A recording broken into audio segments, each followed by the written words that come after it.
The morning sun rose lazily over the rolling hills of Willow Creek, casting a golden glow across the sprawling farmland that had been in the Holloway family for generations. The air was crisp, carrying the faint scent of hay and wildflowers. Birds chirped in the distance, and the occasional moo of a cow or the crow of a rooster broke the serene silence. It was the kind of morning that made you forget the chaos of the world, a morning that felt like a warm embrace from nature itself. But for Jake Holloway, the peace was short-lived. The sound of sirens shattered the tranquility, a jarring intrusion that sent a flock of sparrows scattering into the sky. Jake, a rugged man in his late 30s with a weathered face and calloused hands, stepped out onto his porch, squinting against the flashing blue and red lights that bounced off the whitewashed walls of his barn. 2 police cars were parked at the front gate, their engines idling. An officer stood by the gate, tapping his notepad impatiently, while his partner leaned against the car, looking mildly amused. Jake sighed, running a hand through his messy brown hair. He didn't need to guess who was behind this. It had Karen Whitmore written all over it. Karen Whitmore, the self-appointed queen of the Willow Creek Homeowners Association (HOA), had been a thorn in Jake's side since the day he moved back to the farm after his father's passing. She was the kind of woman who thrived on control, her perfectly manicured nails always clutching a clipboard, her sharp tongue always ready to point out a violation. She had a vision for Willow Creek, a vision that didn't include Jake's farm, his animals, or his way of life. The officer approached, his boots crunching against the gravel driveway. "Mr. Holloway," he began, his tone formal but not unkind. "We received a complaint from the Homeowners Association about a public disturbance on your property. Reports of aggressive animals, potential zoning violations, and a hazardous environment for the community." Jake exhaled slowly, resisting the urge to laugh. Aggressive animals? His cows were lazily chewing cud in the pasture, his horse, Clyde, was dozing in the sun, and his rooster, Gus, was strutting around like he owned the place. Terrifying. "You see any aggressive animals here, officer?" Jake asked, spreading his arms wide. The second officer, clearly entertained, shook his head. But the first one was doing his job, and Jake respected that. "Sir, we still need to conduct a routine check," he said, though Jake could tell he wasn't thrilled about it. Jake nodded, motioning for them to go ahead. As they walked the property, he spotted Karen herself standing on the other side of his fence, arms crossed, wearing that smug expression that made him want to introduce her to the wrong end of a cow patty. She was talking to another HOA member, pointing at his barn as if she had discovered some great crime scene. Jake walked over to her, leaning against the fence casually. "Karen, if you wanted a tour of my farm, all you had to do was ask." She scoffed. "Jake, your property is a mess. It's a danger to the entire neighborhood. Livestock in a residential zone? That's unacceptable. We have rules, and you keep breaking them." Jake smirked. "Pretty sure my land is zoned for agriculture. Also, last time I checked, no one was getting hurt by my cows grazing in a field." Karen's lips curled into a thin smile, the kind that told Jake she had something worse up her sleeve. "That's what you think. The HOA board is voting next week to prohibit livestock. That means your little operation will be shut down permanently." Ah, there it was. The real reason behind all this. She wasn't just annoyed at his farm, she wanted him gone. Karen had been working for months to turn this rural area into a picture-perfect suburban paradise, complete with identical lawns and soulless McMansions. Jake's farm, his animals, his way of life, it didn't fit her vision. The officers finished their walkthrough, finding nothing out of place. But Karen wasn't done yet. "Officer," she said sweetly, "I'd also like to report that Mr. Holloway has been ignoring HOA notices regarding his property's appearance. It brings down the property values of the entire neighborhood. Surely that's an issue." The second officer stifled a laugh. "Ma'am, the police don't handle property values. That's a civil matter. We're here for law enforcement, not landscaping disputes." Jake turned to Karen, grinning. "Sounds like you'll have to take this one up with the neighborhood gossip circle instead." Her face turned red, but she wasn't backing down. "This isn't over, Jake. You think you can do whatever you want because you have some old farm, but I'll make sure the HOA votes against you. Enjoy it while it lasts." She stormed off, leaving Jake shaking his head. The officers tipped their hats before heading back to their cars, and Jake was left standing there, watching as Karen huffed her way back to her cookie-cutter house. He'd had enough. This woman had been coming after him for months, slapping him with fines for things that weren't even real violations, sending her HOA goons to harass him, and now calling the cops. Fine. If she wanted to play games, he'd show her just how much fun they could have. That evening, Jake started planning. Karen and her cronies thought they could intimidate him, but they had no idea who they were dealing with. His bulls, Tornado, Lightning, and Meatball, were well trained, but they also had a knack for causing chaos when the situation called for it. And if Karen wanted to trespass on his property again, well, let's just say Jake had a plan that would make sure she regretted every second of it. Over the next few days, the HOA increased their efforts. More complaint letters, more threats, more ridiculous fines for things like excessive barn dust and unsightly hay bales. They even tried to set up a meeting to discuss the farm's removal. Jake waited. He knew Karen. She loved feeling powerful. She wouldn't just wait for the vote. She'd come back, bringing the board members with her, probably thinking she could intimidate him into compliance. And when she did, he'd be ready. 3 days later, it happened right on schedule. A line of HOA members marched onto his land like they owned the place. No invitation, no warning, just a self-important army of clipboard-wielding suburbanites ready to nitpick every inch of his farm. Karen led the pack, her smile dripping with confidence. "Mr. Holloway," she called out, her voice carrying that fake politeness Jake had come to loathe. "We're here for an official inspection before the upcoming vote. Surely you won't mind us taking a look." Jake leaned against the barn, playing along. "Of course, Karen. Take all the time you need." She smirked, thinking she'd won. Then, as they strutted onto his property, Jake reached behind him and unlatched the bullpen. Tornado, Lightning, and Meatball, 3 half-ton beasts who had been cooped up for a little too long, charged out with all the enthusiasm of kids let loose on a playground. The reaction was immediate. HOA members screamed, diving out of the way as the bulls thundered past. Meatball, the wildest of the 3, locked eyes on Karen, who froze like a deer in headlights. Then he charged. She shrieked, running faster than Jake had ever seen her, her perfect blonde bob bouncing as she scrambled for cover. Tornado kicked over a table stacked with HOA paperwork, sending papers flying like confetti. The treasurer tripped over his own feet and landed face-first in a pile of mud. Jake watched it all unfold, arms crossed, a satisfied grin on his face. Karen barely made it to the fence, panting and covered in dust, her once pristine pantsuit ruined. She turned to him, rage in her eyes. This is harassment." Jake shrugged. "I don't know what you mean, Karen. Looks like my bulls just needed some exercise." The other HOA members glared at her, clearly rethinking their allegiance. The neighborhood's so-called leader, running for her life from a farm animal, not the best look. Jake dusted off his hands, feeling better than he had in months. Karen wanted a war. She just lost the first battle. Karen didn't take the humiliation well. If anything, she doubled down, which didn't surprise Jake one bit. After her grand escape from his farm with his bulls hot on her heels, he expected some retaliation. What he didn't expect was just how far she was willing to go. The very next morning, Jake woke up to the sound of a stapler smacking against his front gate.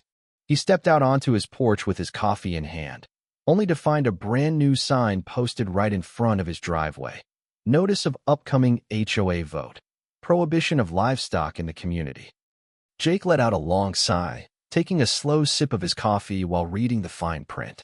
It was exactly what Karen had threatened him with, an HOA-wide vote to officially ban livestock from the neighborhood. If they won, his farm would technically become illegal, and they'd have every excuse to run him out of town. He turned to Gus, his rooster, who was perched on the railing beside him. "You believe this nonsense, Gus?" Gus let out a loud crow in response, which Jake took as a firm hell no. The whole thing was absurd. This was farmland, and Jake had made sure when he moved in that his property was zoned for agricultural use. But Karen, being the manipulative little tyrant she was, had found a loophole. The HOA had enough influence over community regulations that they could technically put it to a vote. If enough people sided with her, Jake would be in trouble. But he wasn't about to sit back and let that happen. The night before the big HOA vote, Jake could feel the tension in the air. The neighborhood was buzzing with whispers, everyone eager to see how it would play out. Karen had spent the past few days rallying her supporters, spreading every lie she could think of about his farm. Jake had his plans set, but he wasn't going to act until the time was right. Instead, he spent the day keeping things normal, tending to his animals, pretending like he didn't have a care in the world. That drove Karen crazy. She wanted him rattled, sweating bullets. But Jake wasn't giving her the satisfaction. By the time evening rolled around, the neighborhood meeting hall was packed. HOA members, longtime residents, newcomers. Everyone had shown up for what was being called the most important vote in the community's history. That was Karen's wording, not Jake's. She had turned his farm into some kind of existential threat, like he was a villain standing in the way of her perfect white picket fence utopia. Jake walked in, tipping his hat to the few friendly faces in the crowd. Most of them nodded back, but he could see the doubt in their eyes. Karen had done a good job of making them second-guess whether his farm belonged here. He spotted her standing at the front of the room, her clipboard in hand, wearing a triumphant smile. She thought she had already won. The meeting began with the usual nonsense: budget updates, neighborhood concerns, some lady complaining about someone parking too close to her driveway. But then Karen stood up, clearing her throat dramatically, as if she was about to deliver the Gettysburg Address. "Ladies and gentlemen," she began, "we are here tonight to decide the future of our community. We have a choice. Do we move forward, embracing progress and safety, or do we allow outdated, hazardous, and frankly unsightly elements to remain?" She didn't say Jake's name, but she didn't have to. Everyone knew who she was talking about. She launched into a speech about property values, community aesthetics, and the dangers of livestock in a residential area. She claimed Jake's bulls had terrorized residents, that his farm was an unregulated health risk. She even threw in a line about children being in danger, which was ironic considering the only kid Jake had ever seen near his property was a neighbor's grandson who loved visiting his chickens. Then she dropped her final bombshell. "I have been in discussions with a real estate developer," she said, her eyes scanning the room. "They are interested in investing in this community, bringing in new high-value homes. But they will not proceed unless we take action to clean up our neighborhood.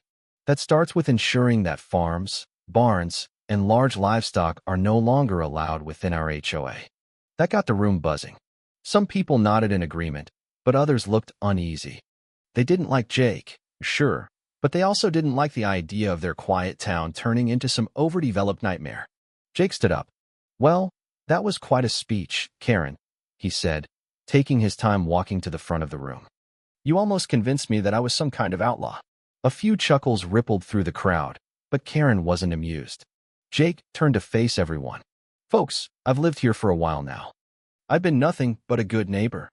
I've helped fix fences, plowed driveways in the winter, given out free eggs and milk to families who needed them. But this ain't about my farm, is it?" He let that hang in the air for a moment. "This is about power. This is about Karen wanting full control over this place. You think once my farm is gone, she'll stop? No. She'll find something else to ban, someone else to target. First it's my animals.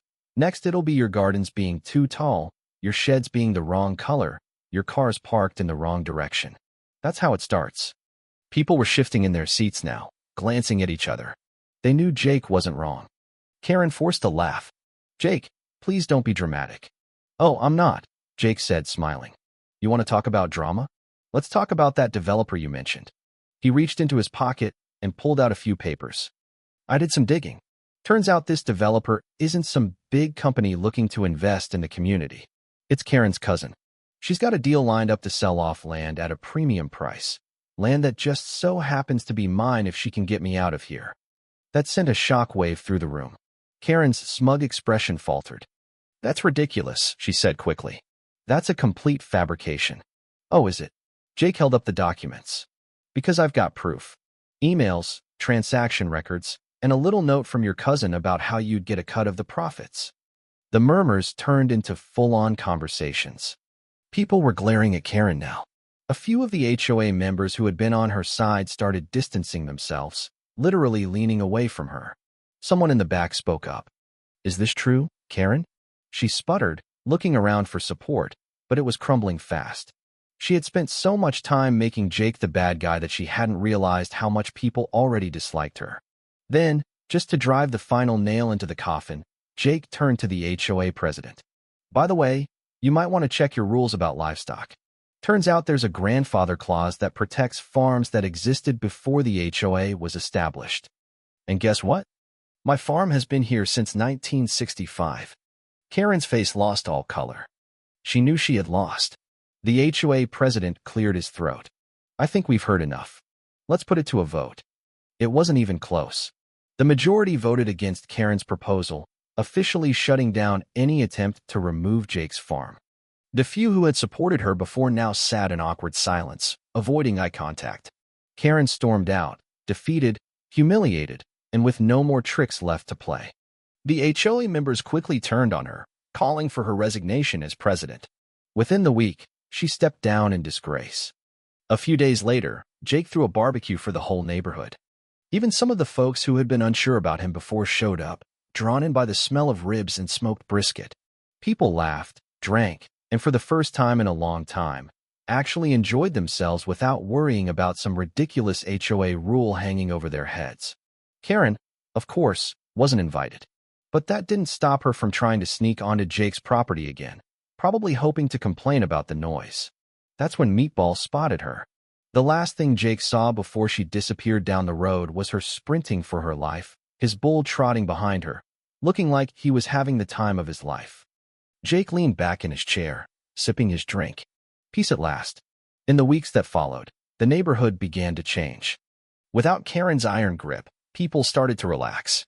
Gardens grew a little wilder, fences were painted in brighter colors, and the sound of laughter became more common. Jake's farm thrived, and he even started hosting weekend tours for the community, teaching kids about farming and letting them pet the animals. Tornado, Lightning, and Meatball became local celebrities, their antics the subject of many a neighborhood story. As for Karen, she moved away shortly after her resignation. Rumor had it she found a new HOA to terrorize, but Jake didn't care. Willow Creek was finally free, and he had his farm, his animals, and his peace. And that was all that mattered. Chapter 6. A New Threat. The peace that settled over Willow Creek after Karen's defeat was short-lived. Jake Holloway had hoped that with her gone, the neighborhood would finally leave him and his farm in peace. But as the old saying goes, when one door closes, another one opens, and this time, it was a door Jake hadn't seen coming. It started with a letter. Jake was out in the barn, mucking out stalls, when Gus, his ever-vigilant rooster, let out a series of frantic crows. Jake wiped his hands on his jeans and stepped outside to see what the fuss was about. There, at the end of his driveway, was a sleek black car with tinted windows. A man in a tailored suit stepped out, holding a manila envelope. "Mr. Holloway?" the man asked, his voice smooth and professional. "That's me," Jake replied, crossing his arms. He wasn't in the mood for more HOA nonsense, but something about this guy felt different. He wasn't from the neighborhood. The man handed him the envelope. "This is for you. Have a good day." Without another word, he got back into the car and drove off, leaving Jake standing there, holding the envelope like it was a ticking time bomb. Inside the barn, Jake tore open the envelope and pulled out a stack of papers. His heart sank as he read the first line. Notice of eminent domain proceedings. Eminent domain. The words hit him like a punch to the gut. The government, or in this case, a private corporation working with the government, wanted to seize his land. The letter explained that a new highway expansion project was planned, and Willow Creek Farm was right in the middle of the proposed route.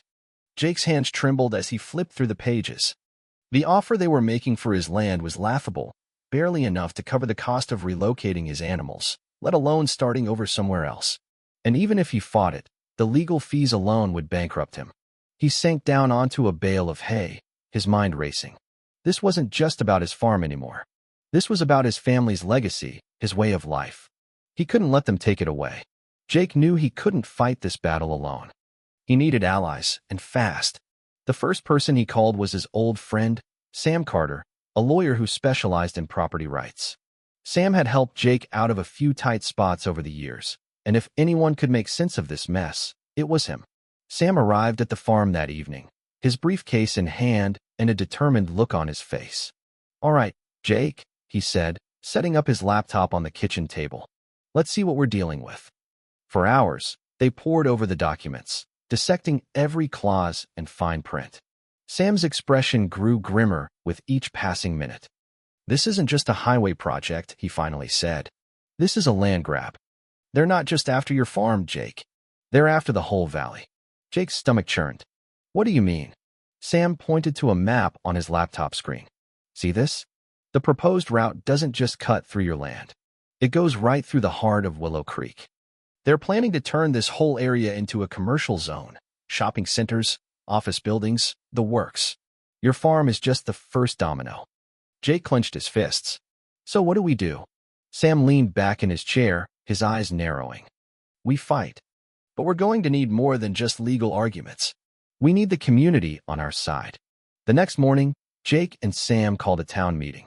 Word spread quickly, and by the time the sun set, the community center was packed with concerned residents. Jake stood at the front of the room, his voice steady but filled with emotion. Folks, he began, some of you know me as the guy with the noisy rooster and the stubborn bulls. But today, I'm not here to talk about my farm. I'm here to talk about our home. He explained the situation, holding up the notice of eminent domain and showing the map of the proposed development. The room erupted in murmurs of disbelief and anger. They can't do this, shouted Mrs. Thompson, the elderly widow who lived down the road. This is our land. They can, Sam interjected, stepping forward. But only if we let them. Eminent domain gives the government the power to take private land for public use, but it's not absolute. We can fight this, but we have to fight together. The room buzzed with energy as people began to brainstorm ideas. Some suggested organizing protests, others talked about reaching out to the media. A young woman named Emily, who had recently moved to Willow Creek with her husband, offered to start a social media campaign to raise awareness. By the end of the meeting, the community had formed a coalition, the Willow Creek Preservation Alliance. Jake was named the unofficial leader, but it was clear that this was a team effort. For the first time in years, the neighborhood was united, not by rules or regulations, but by a shared love for their home. The next few weeks were a whirlwind of activity. The Preservation Alliance worked tirelessly, organizing rallies, writing letters to local officials, and spreading the word about the threat to Willow Creek. Emily's social media campaign went viral, drawing national attention to their cause. News crews descended on the small town, interviewing residents and filming the picturesque landscape that was now under threat. But the opposition wasn't sitting idle. The corporation behind the development, a shadowy entity called Greenfield Holdings, launched a counter-campaign. They painted the highway project as a necessary step for progress, promising jobs and economic growth.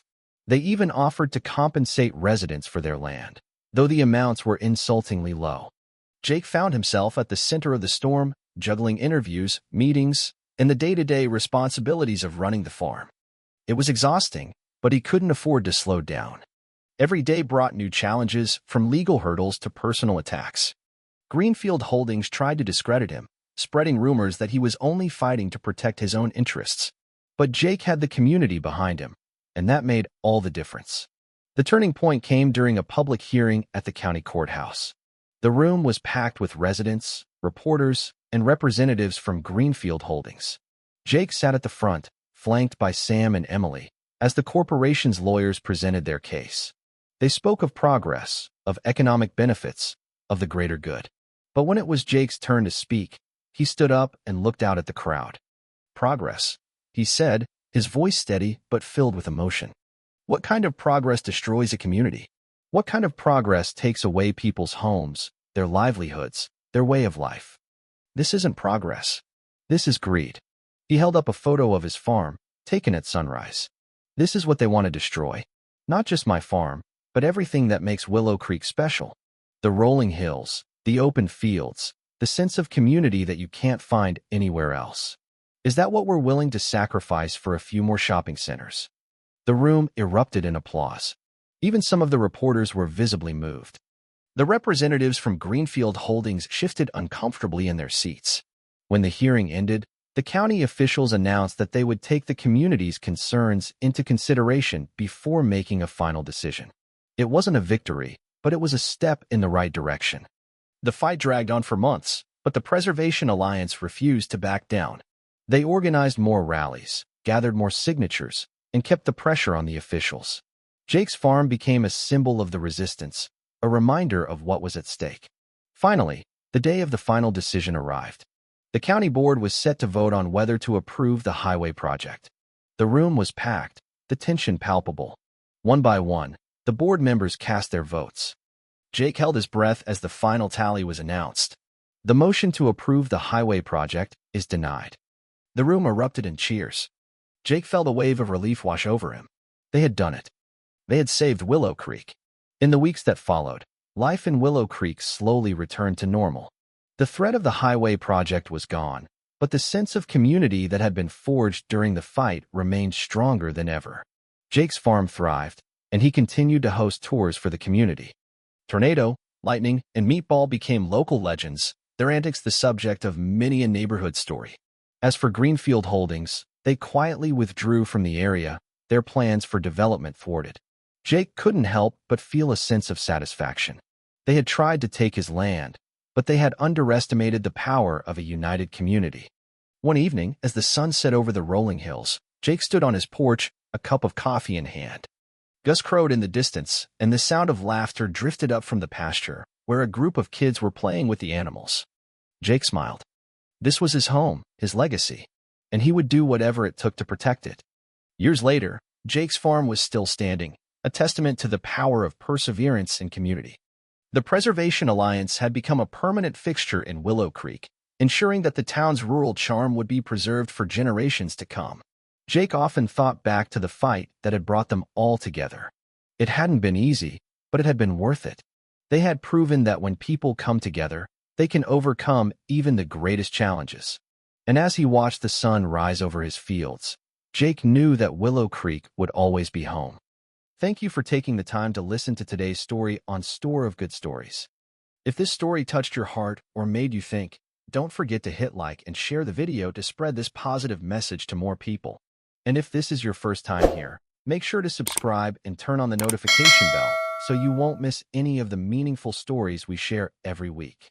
Your support is the biggest motivation for Store of Good Stories to keep bringing heartfelt and valuable stories to you. See you in the next video.